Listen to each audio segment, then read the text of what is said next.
Madame, Monsieur, bonsoir. Le mot a sonné comme une révolution en matière d'aménagement urbain au Bénin.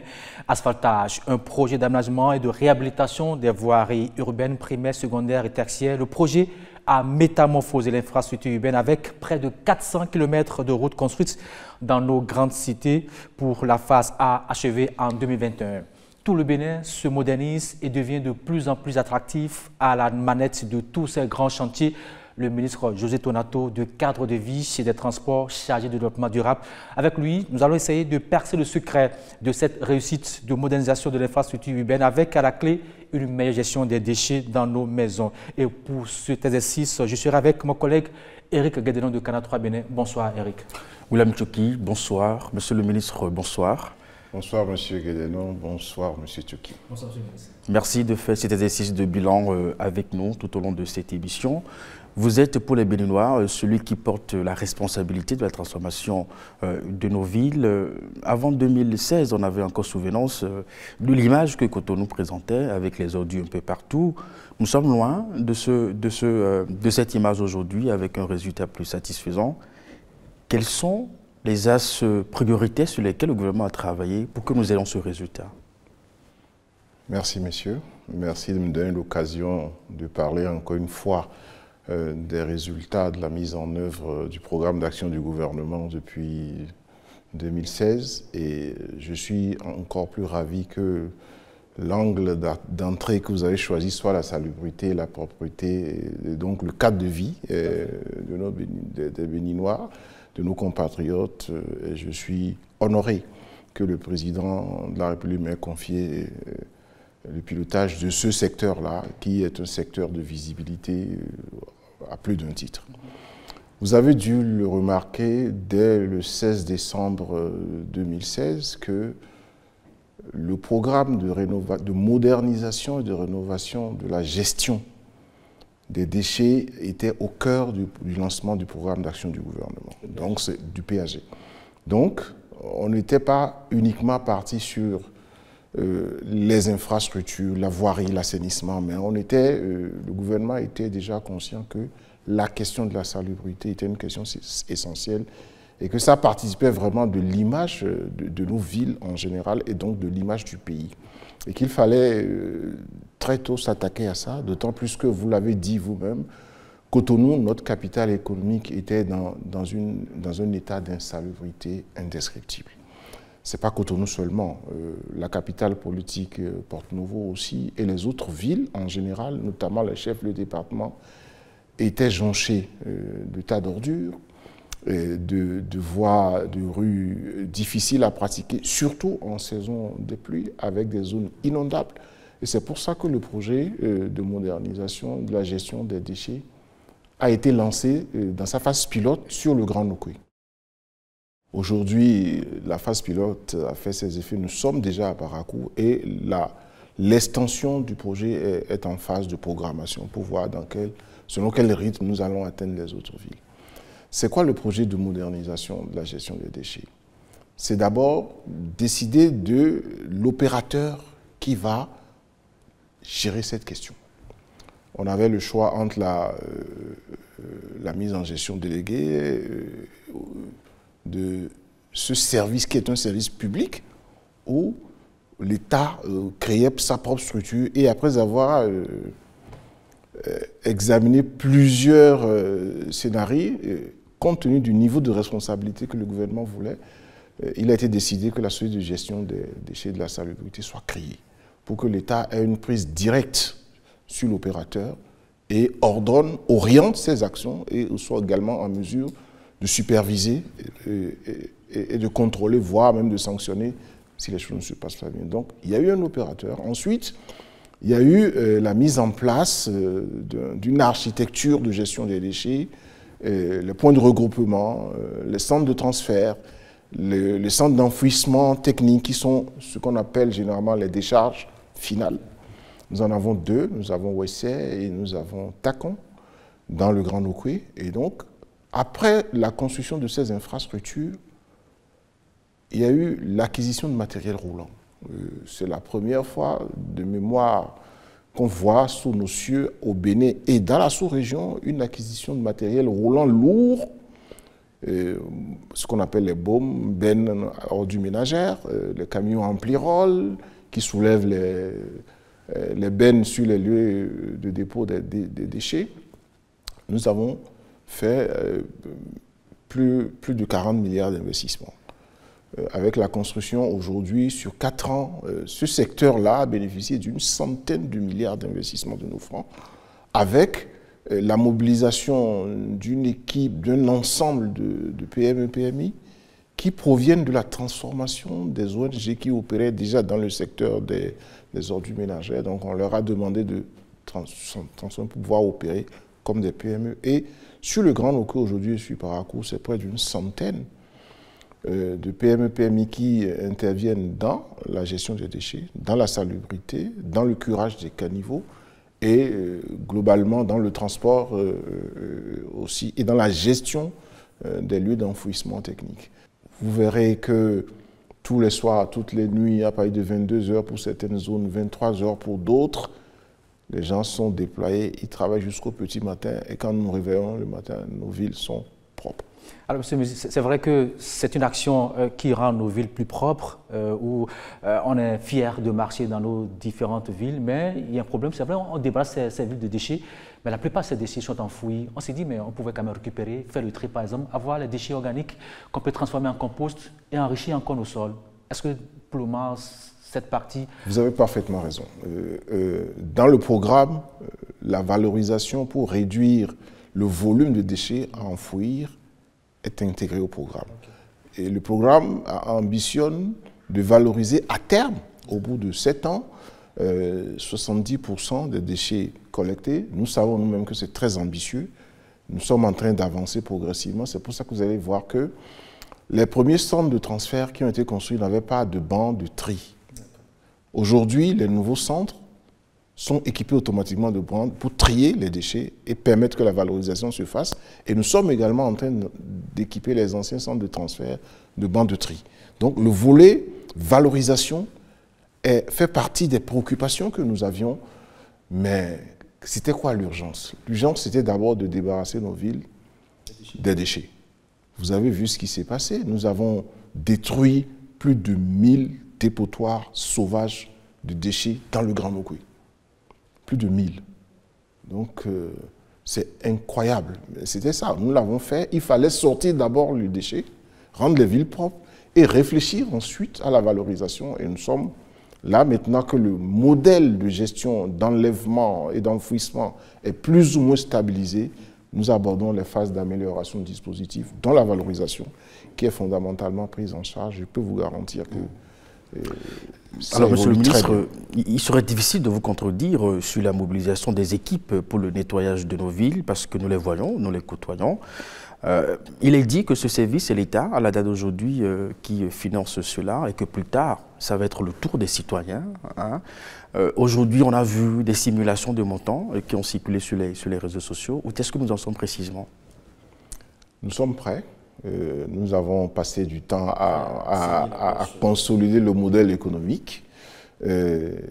Jusqu'à la facturation, nous sommes prêts. Vous avez dû observer que depuis le 1er janvier, la facturation est opérationnelle, en tout cas dans toutes les zones qui sont relativement maîtrisées. Pourquoi nous avons pris du temps? Aujourd'hui, la décision a été de ce que c'est l'État qui va porter l'investissement. Tout ce que je vous ai dit, j'ai parlé de 100 milliards, j'ai parlé de matériel roulant, on est en train de construire la base logistique aujourd'hui à Papa, où on va garer les grands camions, où tout sera organisé avec un garage d'entretien. Tout ça est en cours. L'investissement, l'amortissement de l'investissement, le remboursement de la dette ne peut pas être imputé à l'exploitation du dispositif, sinon ça coûterait trop cher. Donc l'État a pris sur lui de porter la dette et de payer. Maintenant, ce que nous sommes en train d'expérimenter, parce qu'on a lancé depuis le 1er janvier, on est en phase d'évaluation pour décider définitivement, c'est l'exploitation. Et on souhaiterait que les redevances que payent les ménages soient en mesure de couvrir tout au moins l'exploitation. C'est possible? Jusqu'à aujourd'hui, ce n'est pas possible. Aujourd'hui, ce que nous prélevons par rapport au montant dont vous parlez permet de couvrir le tiers des charges. Seulement le tiers? Ça veut dire que l'État continue de subventionner les 2 tiers de l'exploitation et de payer la dette des investissements. Est-ce qu'on va continuer à le faire comme ça, monsieur le ministre? Ce que nous souhaitons, c'est que la subvention de l'État diminue progressivement. Okay. Mais comme la salubrité est une exigence incontournable, non négociable, et que la santé est au-dessus de tout, nous ne pouvons plus permettre que Cotonou, le Grand Nokoué et les autres villes qui sont en train d'être impactées reculent à l'état d'insalubrité dans lequel ces villes se trouvaient. Donc c'est une obligation pour l'État. Pendant les 4 ans où on n'a pas payé, on n'a pas perçu de redevance, c'est l'État qui a assuré. Pour rôder le dispositif, pour s'assurer que tout va bien, maintenant nous sommes à Parakou, en plein déploiement, nous allons encore aller ailleurs, mais aujourd'hui nous sommes prêts pour que les populations, les ménages payent. Ce n'est pas une nouveauté pour les ménages. Les populations ont l'habitude... peut faire grincer les dents au niveau des ménages. Oui, il y a 10 ans, les ménages payaient 2 000, 3 000, 1 500, selon les zones, selon ce que percevaient les ONG qui ramassaient les déchets. Mais on ramasse les déchets chez vous à 3 000 francs le mois, on l'enfouit à 20 mètres de chez vous dans un bas-fond pour empoisonner votre nappe phréatique et ça revient dans votre puits que vous avez à la maison. Les problèmes de santé étaient énormes. Aujourd'hui, c'est toute la filière qui est mise en place depuis l'enlèvement du déchet jusqu'à l'enfouissement. Donc, les villes sont débarrassées totalement et c'est une question d'hygiène, de santé. Ce que nous demandons aux ménages de payer ne sera jamais aussi important que ce que ces ménages payaient pour des problèmes de santé dus à la mauvaise gestion des déchets. Nous sommes sur une grille qui part de 3 000 francs, qui est assez proche, voire moins que certaines zones. Avant, vous rentrez dans les quartiers comme Cocotier, les gens payaient déjà 10 000. Moi, je connais des ONG, j'ai de la famille dans ces zones-là où les gens payaient déjà 10 000. Mais aujourd'hui, c'est 30 000 francs, c'est beaucoup. Aujourd'hui, c'est 30 000 pour le service qui est apporté. Regardez la qualité du service. C'est le nombre de fois qu'on passe pour ramasser les déchets, le traitement qu'on fait de ces déchets et l'infrastructure qui est déployée pour faire une gestion sûre, performante et durable des déchets. Et quand vous devez sortir 30 000 francs pour que votre cadre de vie soit propre, c'est mieux qu'avoir à sortir 100 000 francs, 200 000 francs pour aller se soigner parce qu'on est malade de notre environnement. Deuxièmement, ce n'est pas je choisis de payer ou de ne pas payer. Je n'ai pas je choisis de faire enlever mes déchets ou de ne pas le faire enlever. L'environnement n'a pas de frontières. Si vous enlevez vos déchets et que votre voisin n'enlève pas les siens ou il les enterre chez lui, vous n'avez rien fait. À partir de ce moment-là, c'est une obligation. Ce qui est sûr, on a vu quand même que cette action de salubrité a donné l'image, a changé l'image de notre pays. Tout le monde est content de ça. Tout le monde, il faut que nous nous mobilisions pour rendre ce système viable et durable. Une ville durable, cela se fait à travers le ramassage des déchets. Et puis Cotonou aujourd'hui est cité comme exemple ville plus propre de l'Afrique de l'Ouest. Ariane Da Silva est allée dans les rues de Cotonou, a pris quelques images. Voici son reportage. Ville plus propre de l'Afrique de l'Ouest, c'est ainsi qu'il faut désormais appeler Cotonou. La métropole économique du Bénin figure sur la liste des 30 villes africaines les plus attractives classées par Jeune Afrique Intelligence Unit. Le même classement révèle que le centre administratif et commercial du Bénin est la 6e ville la plus propre d'Afrique après Kigali au Rwanda, en tête avec une note de 9,5 sur 10.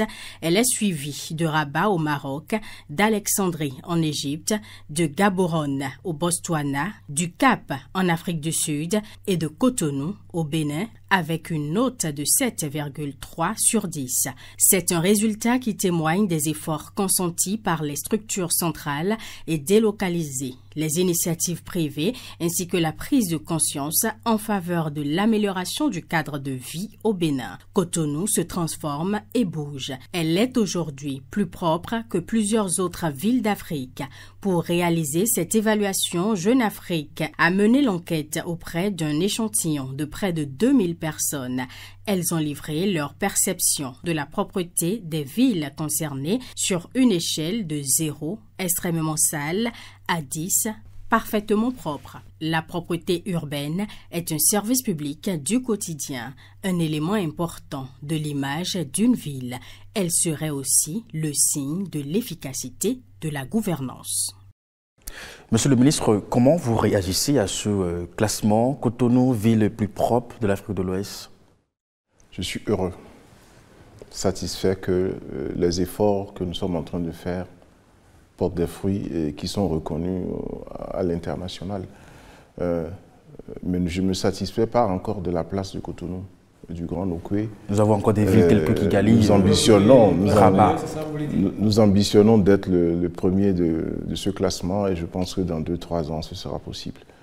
En tout cas, nous allons travailler à ça. Nous ne détenons pas les critères de classement et de notation. Notre objectif, c'est d'aller le plus loin possible. Et les exigences du président de la République qui orientent notre action sont très élevées. La pression vient du fait que lui-même est le principal contrôleur. Il n'hésite pas à descendre sur le terrain pour aller voir si tout ce que nous avons prévu et pour lequel nous sommes instruits, si tout se passe bien, et il ne manque pas de rappeler aux uns aux autres que tel aspect n'est pas suffisamment. Donc, c'est quelque chose qui commence à rentrer un peu dans notre culture de nous occuper correctement des choses que nous avons décidé de faire. Et je suis persuadé que le classement qui va venir dans 2-3 ans placera autrement Cotonou de façon plus positive. Vous avez vu que c'est cette propreté-là qui valorise les infrastructures qui ont été faites. Si vous construisez des routes, vous construisez des caniveaux, et que ces caniveaux sont engorgés de déchets, ils ne pourront pas fonctionner.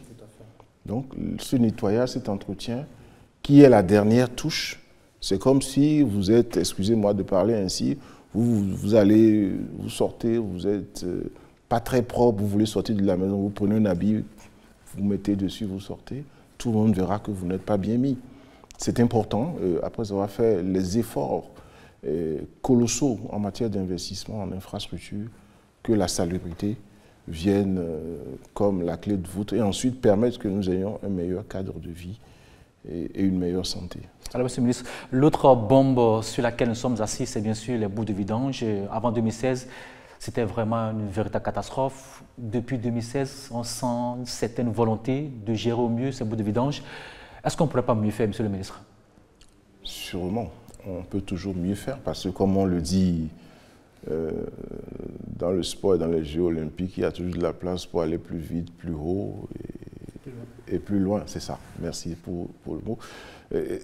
Nous avons aujourd'hui quand même sérieusement, substantiellement, si je peux parler ainsi, amélioré la situation du Grand Nokoué. Avant, en 2016, on avait un bout de station de traitement de boues de vidange qui n'était plus aux normes parce que mangé aux 2/3 par l'érosion côtière, l'opérateur privé qui était dessus se débattait pas mal, mais c'était une véritable bombe, un déversement illicite dans la mer comme pollution de l'environnement. Aujourd'hui, nous avons 2 stations de traitement de boues de vidange dans le Grand Nokoué, une à Semenpodi, une à Calavi, et la capacité de ces 2 nous permet d'envisager sereinement l'avenir, les 10-15 années qu'il y a devant nous. Même si la population venait à doubler? Même si la population venait à doubler. C'est intégré dans le dimensionnement de ces 2 stations-là, qui sont également aujourd'hui gérées par la société de gestion des déchets et de la salubrité du Grand Nord. Donc voilà, c'est stable.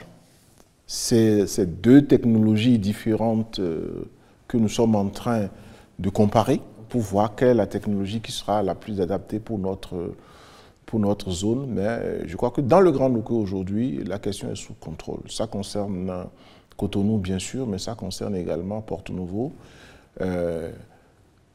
Semenpodi, Abomey, Calavi et Ouidah. Nous sommes en train d'installer déjà la 3e station de traitement de boues de vidange à Parakou. C'est la ville que la SGDS traite aujourd'hui en dehors du Grand Nokoué. Mais dans le PAG2, nous avons une programmation qui prend en compte, par exemple, le binôme, la conurbation Abomey-Boyikon, et les autres chefs le département, comme on est en train de faire aujourd'hui pour d'autres projets comme l'assainissement pluvial. Vous avez dû entendre parler du PAPVS et autres, où nous ne traitons pas que la métropole, nous traitons également les principales villes, les principaux centres urbains de l'ensemble du territoire national, parce qu'il ne faut pas l'oublier, le pilier 3, c'est améliorer les conditions de vie des populations du Bénin, assis sur l'as secte qui est l'aménagement équilibré de l'ensemble du territoire national. Donc nous sommes en charge de l'intermédiation en termes d'aménagement du territoire, et donc nous nous occupons du fait que ce soit un développement territorial et que tous les territoires et sous-territoires soient pris en compte dans les actions. J'aurai l'occasion de le développer davantage sur les autres projets du PAG. Alors, Monsieur le ministre, il y a un gros projet, c'est asphaltage. Au départ, on parlait de beaucoup de maquettes, mais ces maquettes aujourd'hui se sont matérialisées. On a vu un peu ce que vous faites. On a dit près de 400 km de routes construites.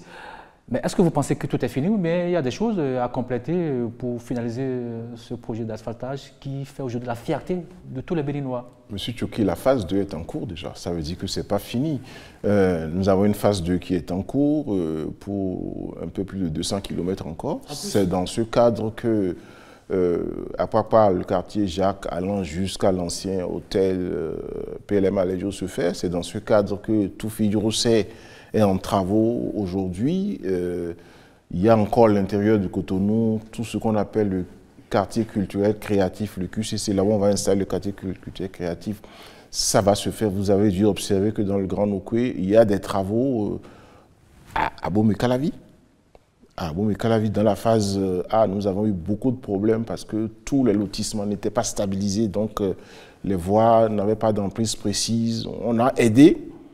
Par l'action de l'assainissement des opérations de lotissement, on a aidé la ville de Calavi à clôturer la plupart des lotissements pour nous permettre de travailler. Vous verrez que dans cette phase B de l'asphaltage aujourd'hui, Calavi a le gros morceau, comme Cotonou l'avait dans la phase A. Donc nous faisons les axes principaux d'Abomey-Calavi. Nous intervenons également dans d'autres villes secondaires. Nous avons investi Kandi, nous avons investi Djougou. Aujourd'hui, asphaltage, ce n'est plus Cotonou et les Grands Nokoué, mais c'est une quinzaine de villes sur tout le territoire national, depuis le sud jusqu'au septentrion. C'est un maillage territorial assez équilibré pour que, après la métropole, on ait quand même des pôles de développement par zone. Et voilà un peu le projet asphaltage. Vous avez vu la qualité des routes des rues qui sont construites. C'est une durabilité, pas de 5 ans avec des trous comme on le faisait avant, que ce soit en revêtement bitumineux comme en pavé. C'est des routes qui sont construites pour au moins 20-30 ans. Ça veut dire quoi? Que nous avons le temps, en faisant l'entretien de ces routes-là, de les laisser se reposer, d'aller attaquer d'autres villes avant de commencer à gérer des questions d'entretien routier. L'autre aspect qui garantit également la durabilité des rues, c'est l'assainissement. Et vous avez vu le grand programme d'assainissement pluvial de Cotonou qu'on appelle PAPC. Si vous faites des routes et que vous ne faites pas d'assainissement, ces routes ne vont pas durer. Parce qu'il faut éviter que les voies revêtues soient envahies par les eaux d'inondation. C'est pour ça que le programme d'assainissement est fondamental. On est en train de finir Cotonou avec le PAPC. L'assainissement pluvial de Cotonou était planifié à un horizon assez loin, 2038, dans toutes les planifications qui étaient là avant 2016. Nous l'avons ramené et là, en 2025, le PAPC va clôturer dans de très bonnes conditions. Vous voulez dire qu'à la fin de cette année, on va boucler le PAPC? On aura fini le PAPC et la question de l'assainissement pluvial de Cotonou. Vous avez dû observer également que... Vous faites une grosse annonce. On est su d'être dans les délais. Vous avez vu ces 2 dernières années, en tout cas moi j'ai beaucoup suivi 2023-2025. Est-ce que vous avez beaucoup entendu parler d'inondation dans Cotonou? Contrairement à ce qui se passait avant.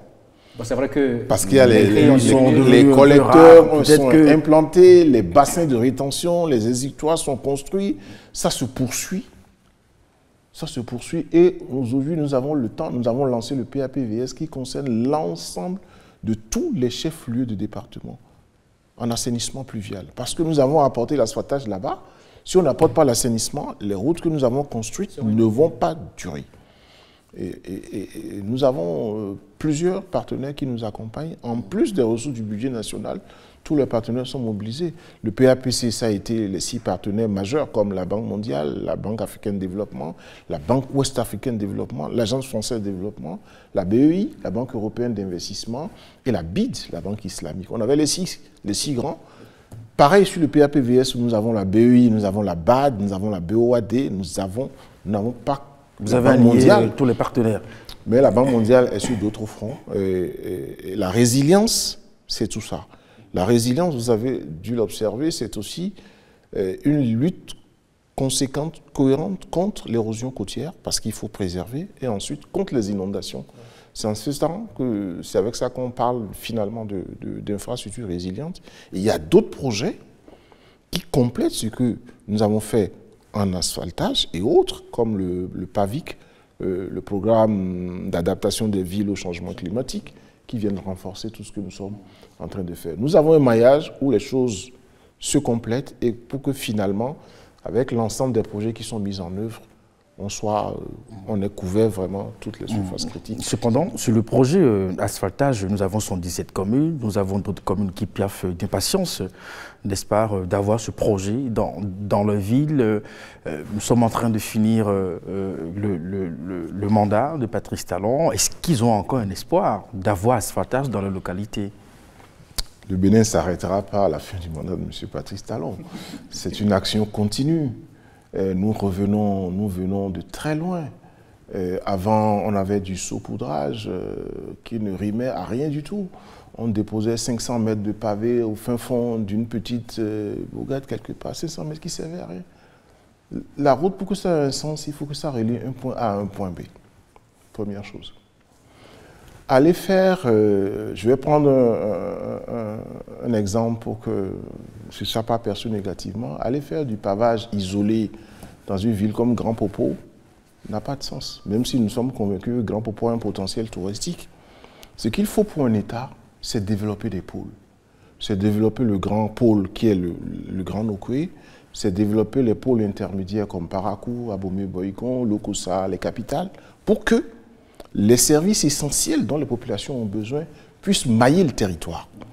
Celui qui sort de Grand Popo, il faut qu'il soit capable de trouver les services à Lokossa ou à Ouida au lieu de venir jusqu'à Cotonou. Celui qui sort de Ndali, par exemple, ou de Niki, il faut qu'il ait les moyens de trouver tous les services dont il a besoin à Parakou au lieu de venir jusqu'à Cotonou. Donc, nous avons opté pour le traitement des pôles pour développer l'ensemble du territoire et non le saupoudrage qui manque souvent de cohérence et de lien par rapport au développement du territoire qui n'est pas structuré et qui constitue, pour moi, c'est de l'argent qu'on jette par la fenêtre. Allez voir, moi, dans ma zone ou ailleurs, j'ai des bouts de routes pavées qui relient rien, qu'on a jeté quelque part pour faire plaisir à quelqu'un qui a demandé que le pavé vienne chez lui. Mais c'est un pavé qui ne sert à rien. Mais aujourd'hui, on ne tient pas compte de cela. On ne tient pas compte de ça. J'ai été expliquer ça aux honorables députés pour leur dire, pour demander leur soutien dans la démarche que le président a de développer de façon structurée le territoire. Et donc, le grand pôle, ensuite les pôles intermédiaires, et après, les autres villes du territoire national qui ont une interland, qui sont généralement des interlandes de production. Vous voulez dire que dans l'asphaltage, il n'y a pas de favoritisme? Il n'y a pas de favoritisme, à ma connaissance, et vous allez voir quand on abordera sous un autre contexte les infrastructures routières, vous verrez qu'il y a une logique. Qu'aujourd'hui, la décision a été de dire on relie tous les chefs-lieux de communes par une voie revêtue. Il n'y en avait pas 40 en 2016. Nous sommes à un pas d'atteindre cet objectif qui sera atteint avant la fin du deuxième mandat du président Talon. Maintenant, une fois qu'on a relié tous les pôles, les villes doivent être aménagées pour pouvoir drainer toute la production agricole et tout leur potentiel vers des points où les échanges peuvent se faire. Si vous n'avez pas un marché, si vous n'avez pas... vous avez compris ce que je veux dire. C'est toute une logique qui touche d'autres secteurs dont je ne suis pas en charge, mais c'est global. Mon rôle étant celui de quand même l'aménagement du territoire, je suis amené à discuter de tous ces sujets avec les collègues pour que nous restons dans une cohérence qui favorise le développement territorial. Justement, parlant d'asphaltage, si vous permettez, Eric Guédelon, les collègues, j'allais dire, les populations aussi ont vu tout ce qui a été fait et qui fait la fierté de nous, Béninois. On va aussi aller sur le terrain pour voir ces images prises par Jennifer Sachivi.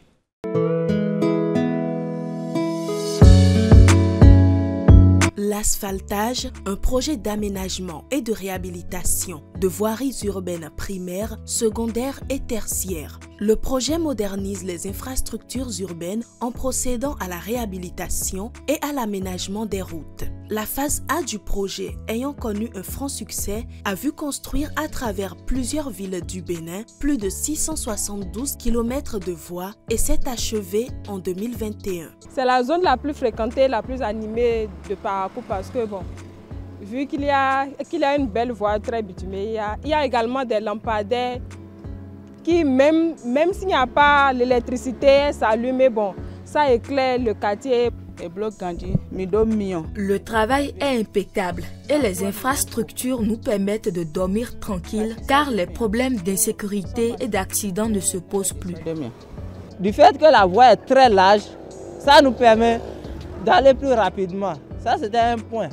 Et le second point est que, par exemple, ma moto qui est là, depuis que j'ai eu accès à cette voie, par exemple, je ne vais plus chez les mécaniciens comme avant. Parce que, forcément, quand la voie est bonne, forcément, on va vite passer et la moto serait plus en état.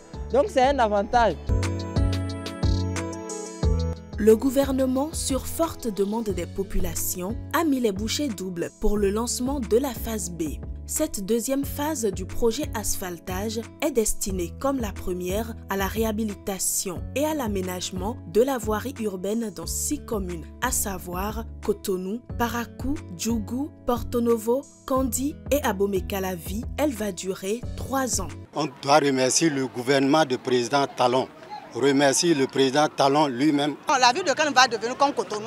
Ça va devenir une très belle ville comme Cotonou, quoi. Nous allons vivre en paix, en joie. Quand vous doit le témoigner, bon mais possible, pour si nous pas possible. Si on est pédant et wa blotitine min John, tok nous vivons et wa blon mi be jacho, nous kume hungue hambe. Et na tchani.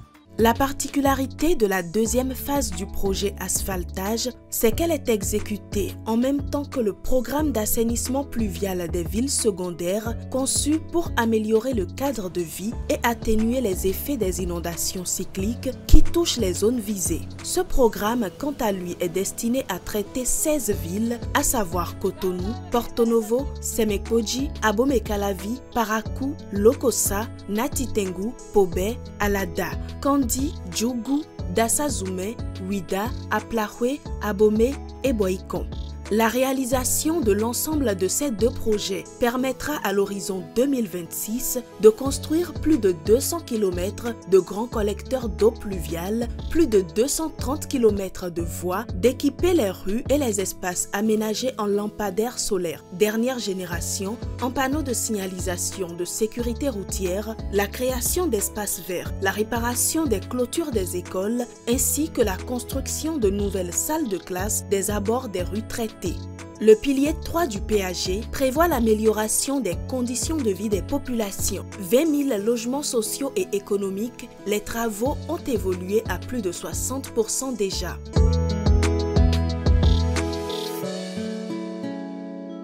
Pour une durabilité de ces différentes infrastructures, un entretien est indispensable. Et pour cela, le gouvernement a créé la Société de gestion des déchets et de la salubrité. La SGDS vise à assurer la collecte, le tri et le recyclage des déchets.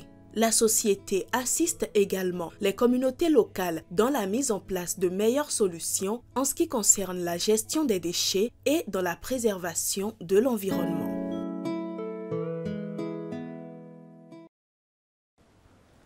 Monsieur le ministre, ces images témoignent à suffisance de la transformation de nos villes. Mais comment on peut mesurer l'impact dans la vie du citoyen? Vous en avez qui vous diront qu'on ne mange pas les pavés. Oui, j'ai entendu ça plusieurs fois. Ça a été dit avant l'époque du président Talon. Dans les joutes politiques, on ne mange pas les pavés, on ne fait pas il faut régler les problèmes sociaux. Je suis d'accord. Mais c'est de l'investissement qui participe à l'amélioration du social. Comment? On a du mal à parfois. Je vais citer encore le président Talon qui dit on ne mange pas la route, mais la route fait manger. C'est ce qu'il a dit à l'Assemblée la dernière fois. Les ouvriers, vous voulez dire qu'ils travaillent, c'est ça? En termes de création d'emplois, nous avons battu tous les records. Déjà pendant la phase construction, moi j'ai été à Nat-Titengo pour un contrôle où ils sont allés jusqu'au Burkina, aller chercher des coffreurs, des ferrailleurs, parce qu'il n'y en avait plus dans la région. On avait tout pris. On avait tout pris. Moi je recherche, j'ai parlé à un ami ingénieur, je lui ai demandé de me rejoindre au cabinet. Il a dit non, c'est pas possible. Combien tu vas me payer? Aujourd'hui, je travaille pour les entreprises, pour les bureaux d'études, pour les missions de contrôle. Je ne dors pas la nuit, c'est vrai, mais je gagne entre 15 et 20 millions par mois. Par rapport aux travaux que vous avez créés, il y a du travail partout. Et tu veux que je vienne te rejoindre dans ton cabinet, tu vas payer combien? Donc c'est moi-même qui ai créé une situation dont je suis victime. Mais au-delà de ça, j'étais dans une réunion politique où ça tiraillait un peu, on dit oui, vous faites des infrastructures, vous faites des... Et c'est un Zémidian qui a pris la parole, qui a volé à mon secours pour démontrer que faire une voie pour partir du centre-ville Ganri pour aller à Gla-Clomé, c'est du social. Il a dit à tout le monde que lui, les Zémidians, ça fait plus de 20 ans. Il a grandi dans ça. Il vit à Gla-Clomé. Pendant la saison de pluie avant, il ne travaillait pas. Parce qu'il n'y avait pas de route. Il est obligé de chômer. Et quand il peut sortir, c'est difficilement qu'il fait 3 allers-retours à Gla-Clomé, Ganri, à Gla-Clomé, Topa. Et quand il finit le 3e tour, il est complètement abattu, fatigué, courbaturé. Il doit prendre des cachets et dormir. Et que depuis que Asphaltage est venu à Gla-Clomé, il aligne 15-20 tours allègrement par jour. Il gagne 4-5 fois plus que ce qu'il gagnait avant.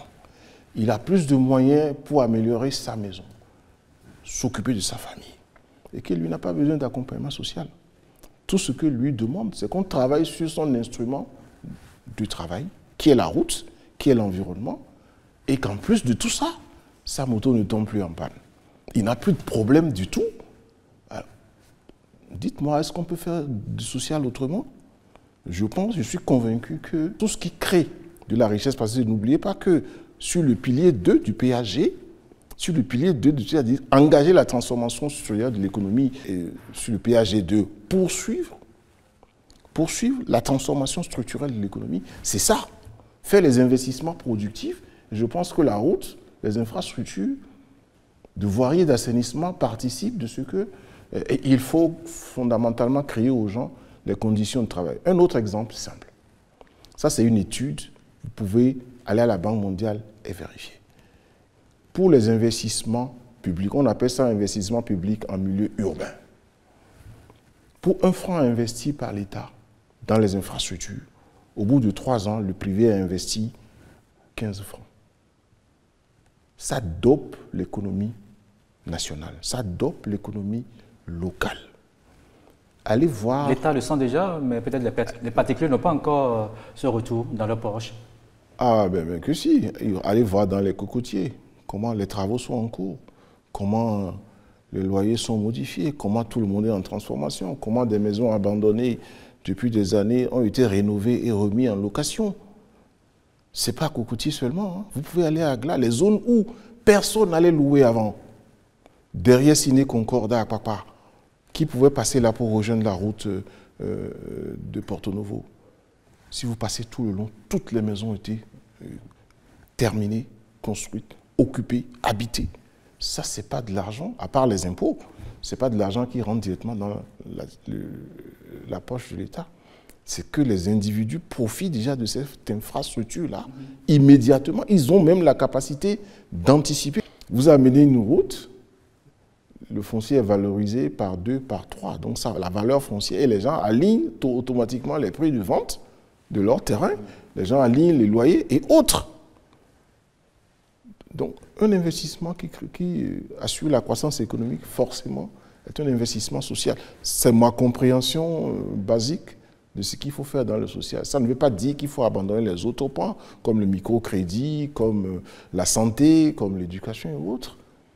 Mais si l'Afrique veut sortir de la pauvreté, nous devons investir dans les infrastructures structurantes pour nous développer. C'est très important et c'est ce que le gouvernement fait sous la conduite du président Talon depuis 2016.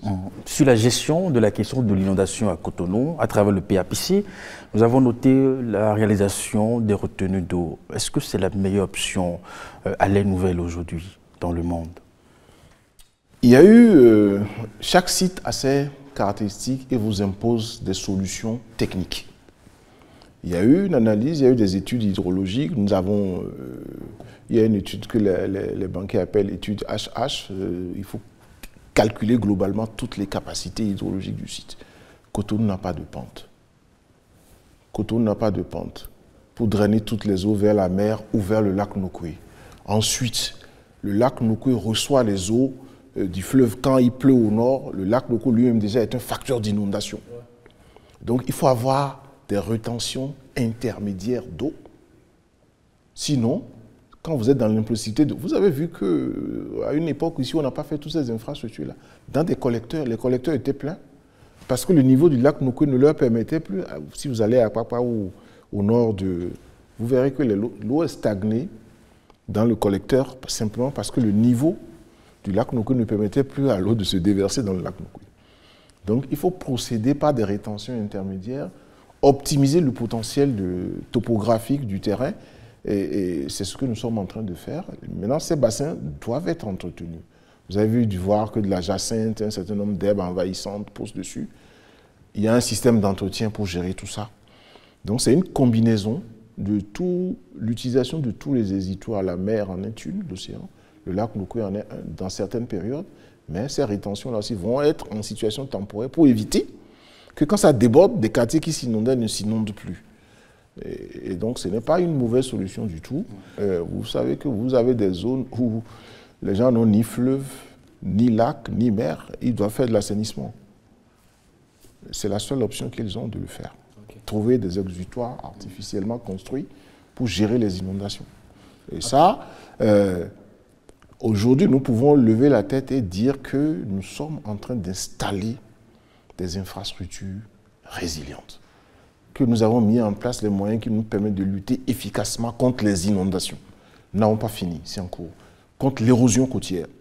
Ça, c'est les impacts négatifs dus au changement climatique, ça, la modification du climat. Et donc, il faut avoir des infrastructures que les inondations n'emportent pas à la première saison, que des zones d'habitation, que les déferlements de l'érosion côtière n'emportent pas. Nous travaillons en même temps sur tous ces aspects-là. Et je pense que les conditions de vie des populations du Grand Nokoué aujourd'hui et des autres, vous avez dit, on a parlé de 16 villes, moi je parlais de 12 villes, on a parlé de 16 villes dans lesquelles nous sommes. Sur ces actions-là, ça s'améliore. Et je peux vous dire que aller déposer 20 km de voies revêtues dans une ville autre que Cotonou, c'est immédiatement visible. De la route, de l'assainissement, des alignements plantés, de l'éclairage public. Ça change la vie des gens et ça change leur envie de se développer eux-mêmes, et de développer leur cadre de vie et de participer au développement de leur cadre de vie. Et c'est ce que nous observons sur le terrain. Parlant de participer à leur cadre de vie, on a quand même rencontré quelques populations de certaines zones autrefois inondées, cette vie, où des gens applaudissent vraiment ce que le gouvernement fait par rapport à ces actions de correction. On va suivre ces populations qui nous disent leurs impressions après les travaux de PAPC menés dans leur quartier. Quand on prenait par ici, l'eau venait sur la poitrine. Les ordures, les déchets, un peu de tout, c'est là, les gens viennent vider. On est à Paris. Franchement, on est à Paris. Ils sont en train de faire un travail formidable. Le nouveau départ là, c'est vraiment le nouveau départ. C'était vraiment une zone inondée, impraticable quoi. Tu déposes n'importe quoi, tu ne vas même pas trouver qui va venir te dire qu'est-ce que tu vends. Parce que les gens ont peur de se noyer. Ici, c'était la brousse. Les braqueurs viennent opérer au niveau du pont. Ils abattent un travail énorme.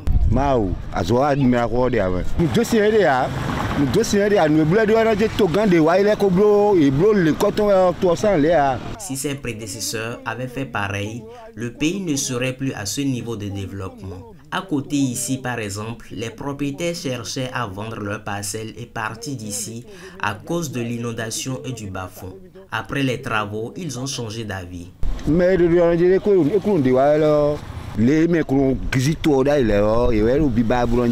qui disent qu'il ne fait rien sont ceux qui étaient dans les magouilles et les détournements par le passé. Je lui souhaite longue vie. Si je peux le rencontrer, je vais lui serrer la main. S'il fait bien, il rentrera dans l'histoire. Je vis ici depuis 2006. Sans vous mentir, on ne pouvait pas circuler.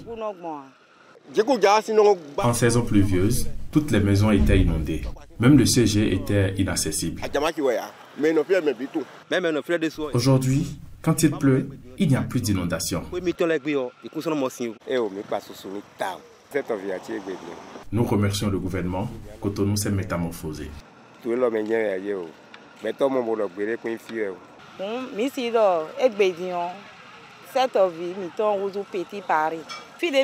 Aujourd'hui, on peut rapidement rallier d'autres quartiers. La zone est aujourd'hui éclairée. On peut rester en ville jusqu'à 2 heures du matin sans s'inquiéter. Tout est beau et chic. Nous remercions le gouvernement. Alors, monsieur, vous avez suivi avec nous ces populations qui disent toute leur grande joie de voir aujourd'hui les quartiers plus propres, qui ne s'inondent plus. Aujourd'hui, ils sont à l'aise. J'allais dire. Alors, on va parler quand même d'un autre projet qui fait quand même la fierté. Vous avez vu que ce n'est plus l'époque des maquettes. On a quitté les maquettes pour la réalité. Les maquettes étaient un passage obligé. Je ne savais pas pourquoi on nous reprochait de faire des maquettes. Il fallait étudier correctement pour éviter des éléphants blancs. C'est ça qui a marqué notre passé récent, les éléphants blancs. Alors, on va parler encore d'autres projets quand même qui font la fierté des Béninois. C'est les cités construites, les cités qu'on a érigées à Wedo, des choses quand même qui font la fierté de nos compatriotes. Est-ce qu'aujourd'hui, on pourrait dire que ces maisons sont à la portée du Béninois moyen? Parce qu'on a vu les prix qui ont été avancés, les gens ne commencent pas à l'acheter, mais on a comme l'impression que ce n'est pas pour tous les Béninois, que les gens disent que c'est pour la diaspora. Ce n'est pas vrai. Aujourd'hui, il y a des Béninois qui vivent au Bénin ici. Allez voir les jeunes cadres qui sont dans les banques, qui sont dans les entreprises, qui sont dans les sociétés, qui sont dans l'administration. Ils ont un salaire un peu plus élevé. Oui, mais si vous ne commencez pas par réduire, par répondre à un besoin existant, c'est ça qui fait que ceux qui ont plus d'argent se positionnent sur des logements qui doivent revenir aux plus pauvres et le rendre plus cher. Vous allez dans un quartier, vous avez un appartement qui devait coûter 50 000. Si excusez-moi, ce n'est pas péjoratif ni négatif, si le hibou qui vient, qui veut cet appartement-là, s'il n'a pas trouvé une solution, il va aller proposer 200 000, là vous payez 50 000, il va vous sortir de là. Donc nous sommes obligés en tant qu'État, pouvoir, de montrer le chemin. L'État n'a pas pour vocation de fournir du logement à tout le monde.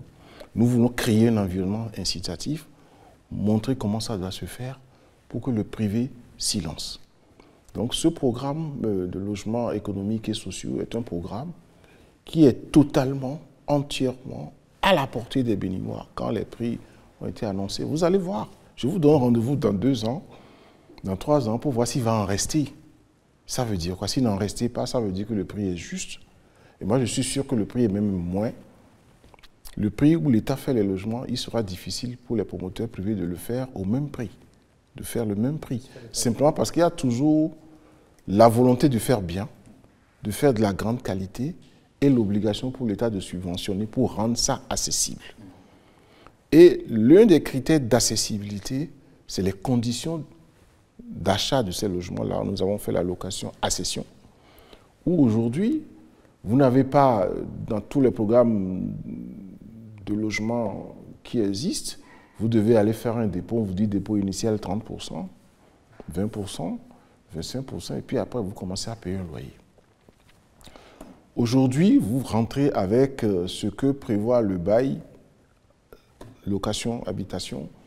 Vous rentrez avec une caution de 2 mois et vous commencez à payer votre loyer et vous êtes propriétaire. Je m'explique. Pour les logements sociaux, la catégorie B, où le taux est autour de 3,5% parce que c'est subventionné, vous avez 25 ans. Donc si c'est 90 000 ou bien 100 000 que vous payez en rentrant, vous n'avez besoin de rien d'autre. C'est ça que vous allez payer jusque pendant les 25 ans et ça deviendra votre propriété. Si au cours de route, vous avez des ressources, vous pouvez clôturer ce bail, payer le reste et garder votre maison. Les autres, c'est 17 ans. Mais c'est seulement le loyer. Et ça, c'est une innovation. C'est une innovation du gouvernement du Bénin de faire des logements économiques et sociaux sans demander d'apport initial aux acquéreurs.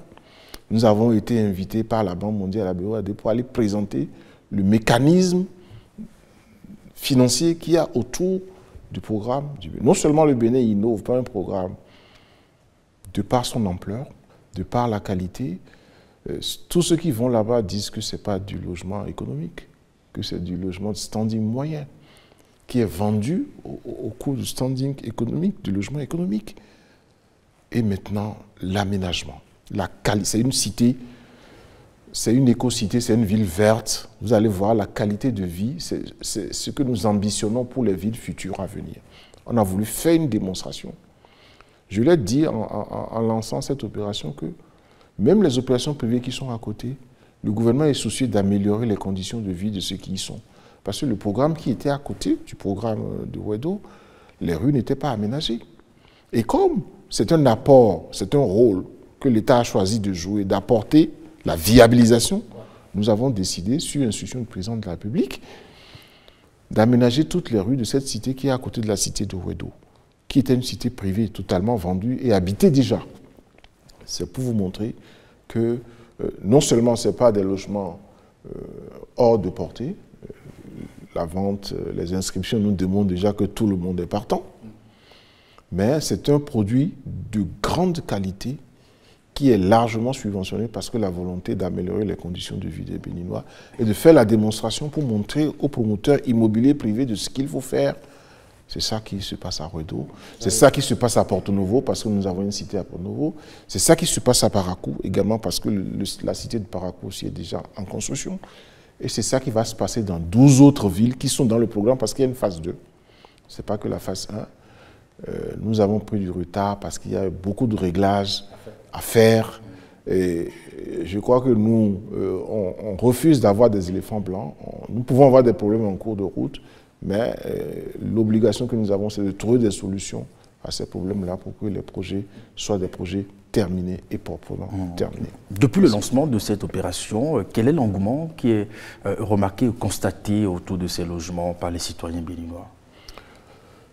Les inscriptions sur le site, en attendant que les contrats, les affectations ne commencent, dépassent largement la possibilité que nous avons sur ce site-là déjà. Donc l'engouement est total. Que ce soit Wedo, que ce soit Porto Novo, que ce soit Parakou qui va être... Parakou n'est pas encore lancé, mais Porto Novo et Wedo sont lancés. Parakou, nous sommes dans les travaux. On va finir cette année et ça va être lancé en même temps. Okay.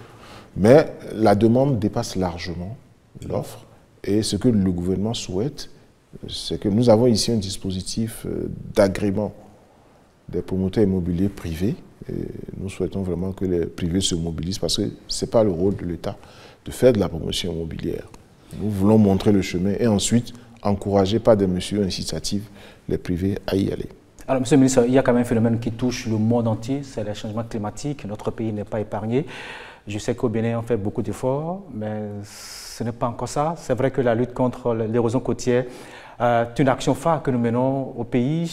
Notre budget aujourd'hui est collé à tout ce qui est en lien avec le changement climatique. Est-ce que vous ne pensez pas, comme je le dis, qu'on pourrait mieux faire pour contrer ce changement climatique au lieu d'attendre que ce soit les grandes puissances plus grosses pollueurs de notre planète qui nous viennent en aide? Nous pourrons certainement mieux faire, nous devons mieux faire. Mais nous avons fait des pas de géant. Je pense que le Bénin est certainement l'un des pays africains, j'allais même dire mondiaux, où le président de la République et le ministre de l'Économie et des Finances sont sensibles aux questions du climat. Nous avons un conseil béninois de développement durable, présidé par le président de la République lui-même. Nous avons une autorité d'enregistrement des projets carbone pour la mobilisation du financement vert, sous la houlette du ministre d'État, ministre de l'Économie et des Finances.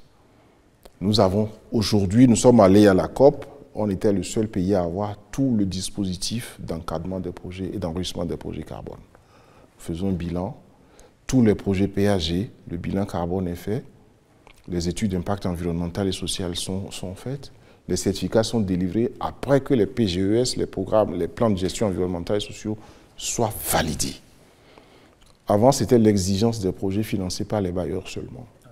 La démarche, l'intégration de l'environnement et du climat dans la programmation budgétaire est actée par la loi des finances. Donc, nous sommes partie prenante aux côtés du ministre des Finances pour la planification et la programmation budgétaire. Je ne vais pas citer les projets détails. J'ai parlé du PAVIC, projet d'adaptation des villes au changement climatique.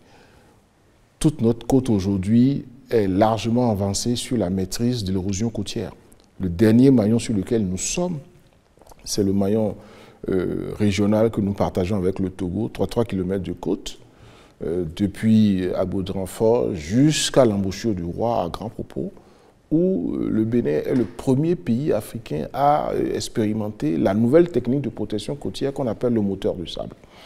Si vous allez à Grand Propos, vous ne verrez pas beaucoup d'épis, vous ne verrez que des petits épis, mais on constitue un moteur de sable qui alimente l'érosion et qui corrige l'érosion sur 15-20 ans. Ça préserve les plages plus belles parce que les épis sont quand même des enrochements qui dégradent l'esthétique des plages. Vous avez dû voir que sur le volet environnemental, nous avons commencé à draguer les chenaux du lac Aémé. Djondji Rouclouin a été fait, nous faisons un dragage complémentaire. Et depuis qu'on a fait ça, la production de poissons et des produits halieutiques a bondi dans les chenaux au niveau de Djondji Rouclou. Il y a également un programme d'assainissement, des plans d'eau pour réhabiliter également les sites en cohérence avec tout ce que nous faisons déjà dans la préservation et la protection des zones de mangrove, qui jouent un rôle fondamental dans la régulation du climat et également participent à la beauté des sites balnéaires touristiques que nous sommes en train d'aménager depuis Fille-Rossé jusqu'à Grand Propos. Tout ça, c'est un ensemble, mais la question climatique et environnementale est gérée par le ministère du cadre de vie, mais en étroite collaboration avec d'autres secteurs comme l'agriculture, comme l'énergie, où les premiers plans d'adaptation au changement climatique ont été adressés pour ces secteurs-là. Nous les suivons ensemble, nous travaillons de façon collégiale, mais le Bénin est, je ne dirais pas le meilleur élève, mais un des élèves modèles en matière de démarche pour maîtriser le climat et maîtriser les impacts de l'environnement. Alors, Monsieur le ministre, on est à la fin de cet entretien. C'est vrai qu'on essaie quand même de parcourir les grands chantiers depuis l'avènement du président Patrice Talon. À moins que vous ayez quelque chose à ajouter avant qu'on quitte ce studio. Je pense que je suis un ministre très heureux parce que le président de la République est très sensible au cadre de vie et à l'amélioration du cadre de vie. Ça fait que les doléances qui sont portées à son niveau, sur sa table et sur la table du gouvernement, finissent toujours par trouver des solutions. Et les Béninois le perçoivent. Je souhaite vraiment que cette dynamique soit une dynamique qui continue aussi longtemps pour que le Bénin soit un pays exemplaire dans le domaine du cadre de vie et du développement durable. L'autre grosse infrastructure qu'on connaît, c'est la cité ministérielle. Ça démarre. Vous allez entrer dedans quand, Monsieur le ministre? Okay. Les préparatifs sont en cours. Les choses se passent plutôt bien. Nous aurons également une cité, pas seulement belle, mais une cité très fonctionnelle qui va impacter nos performances respectives. Est-ce que cela règle définitivement le problème des ministres qui se trouvent dans des bâtiments loués au privé? C'est oui, définitivement. Merci beaucoup à vous, Monsieur le ministre José Tonato. Avec vous, on a parlé un peu du cadre de vie, on a parlé un peu quand même du changement climatique, de tout, j'allais dire. Peut-être qu'on n'a pas eu le temps de tout aborder. Merci beaucoup à vous, merci à toi, Eric. Merci à vous, William Tchoki. Ce sera tout pour cet entretien et bonsoir sur vous. Merci à vous. Merci.